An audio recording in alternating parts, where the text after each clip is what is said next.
السلام عليكم. بص يا جماعة، أنا أبدأ كلامي كده بتحيا جمهورية مصر العربية، وربنا يبارك لنا يا رب في رئيسنا ابن البلد. عارفين يعني إيه ابن البلد؟ إيه ده؟ السيسي بيعمل عظمة. عارف يعني إيه بيعمل عظمة؟ أما ياخد رئيس زي رئيس فرنسا وينزل بيه في أزحم منطقة في مصر. انت تعرف تنزل تتمشى في الحسين ولا خان الخليلي؟ على فكرة أنا من الحسين.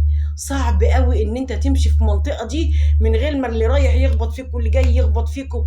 منطقة زحمة جدا. عارف يعني إيه إن هو ينزله منطقة زي دي؟ إن هو بيوصل رسالة جامدة قوي قوي.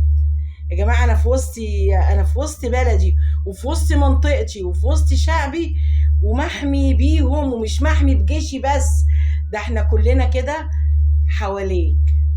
هو عايز يوصل الرسالة دي للي ما يتسموش، واللي يتخفي عصهم، واللي يولعوا بجاز. عايز يوصل لهم الرسالة الحلوة دي. أما ياخد رئيس ويلف بيه في الزحمة ديت، ايه الجمال ده؟ ايه الجمال والعظمة والدماغ الألماس دي؟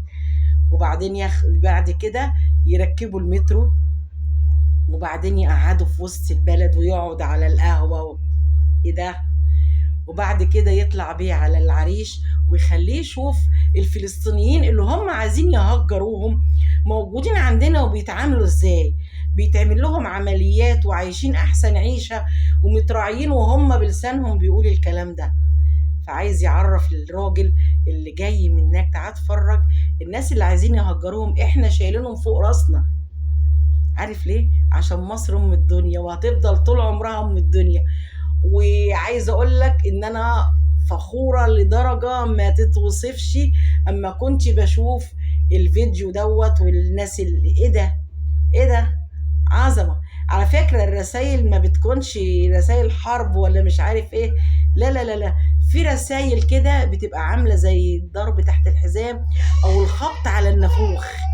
دي بقى من ناحيتين، من ناحيتين: خبط تحت الحزام وضرب على النافوخ كده، ماشي، عشان يفهموا ان احنا بلد الامن والامان، والرئيس ماشي في وسط الناس، في وسط بلده وشعبه واخواته وحبايبه والناس اللي هم فخورين بيه. وعارف لما يبقى عندك رئيس وتبقى فخور بيه كده، يبقى ده كرم كبير قوي من ربنا، كرم كبير قوي بجد بجد. وعايزه اقول له عظمه عظمه عظمه. وتحيا جمهوريه مصر العربيه، وربنا يكفيك شر العين وشر الحسد ويقويك، واحنا في ظهرك. مش رجاله بس، لا، رجاله وستات. انت عارف كويس قوي ان الشعب المصري اما بيحب حد بيفديه برقبته، بيفديه برقبته. وانت فوق راس الناس كلها، كلهم عرفوا قيمتك. اما عرفوا ان انت مش رئيس مصر بس، خلي بالكوا، ده مش رئيس مصر، ده رئيس الشرق الاوسط، رئيس الدول العربية اجمع، وليهم الشرف زي ما احنا كده لينا الشرف بوجوده كده. وربنا يسترها معاه وعليه وينصره ويسدد خطاه دايما، ويكفيه شر المستخبي وشر الناس الزبالة. واللهم ايه، مضرب الظالمين واخرجنا من بينهم سالمين.